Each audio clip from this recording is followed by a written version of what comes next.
Հայրենական արտադրանքի որակը լավացնելու, քանակն ավելացնելու և միջազգային շուկայում մրցունակությունը բարձրացնելու նպատակով նախորդ տարվանից գործարկվել է կառավարման համակարգերի և արտադրանքի համապատասխանության սերտիֆիկատների ստացման աջակցության ծրագիրը, որով պետությունը մասնակի փոխհատուցում է այս համակարգերի ներդրման համար կատարված ծախսերը։ Աջակցությունը վերաբերվում է ISO 9001, ISO 14001, ISO 22000 կառավարման համակարգերի սերտիֆիկատներին, ինչպես նաև Global Gap, օրգանական, անցումային շրջանի օրգանական, հալալ, թեթև արդյունաբերության, տեքստիլ արտադրանքի սերտիֆիկատներին։ Փոխհատուցումը կազմում է սերտիֆիկատի ծախսի մինչև 50%-ը, առավելագույնը 1-ից 1.5 միլիոն դրամ։ Ծրագրից կարող են օգտվել իրավաբանական և ֆիզիկական անձինք, գյուղատնտեսության և թեթև արդյունաբերության ոլորտներից։ Շահառուն կարող է ծրագրից օգտվել մինչև 1 տարվա ընթացքում մինչև 5 միլիոն դրամի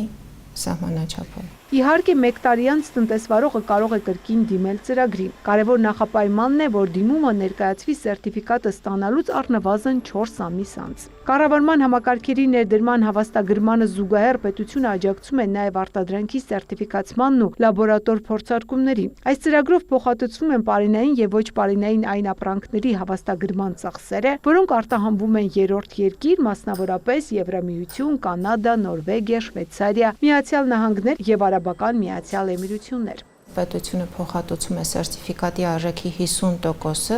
բայց ոչ ավելի քան 100,000 դրամը,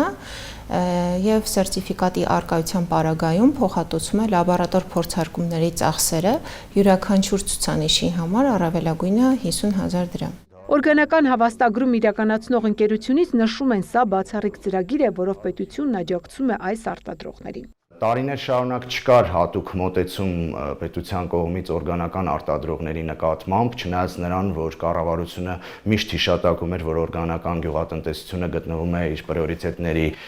շարքում, եւ անցած տարվա հունիսից փաստորեն օրգանական արտադրողները եւս ստացան ուշադրություն կառավարության կողմից այս աջակցության ծրագրով։ Աջակցությունը լիարժեք դարձնելու համար ոլորտի ընկերություններն առաջարկում են երկրորդ ծրագրով հնարավորություն տալ օգտվելու նաև առաջնային հումք արտադրողներին, այսինքն ֆերմերներին, որոնք չունեն իրավաբանական կազմակերպություն, պարզապես զբաղվում են որևէ մշակաբույսի աճեցմամբ կամ գյուղատնտեսական կենդանիների բուծմամբ։ Հուսանք, որ սա եւս կշտկվի եւ առաջնային հումք արտադրողները եւս կստանան հնարավորություն դիմել եւ աջակցություն ստանալ, որտեղ հասկանում ենք, որ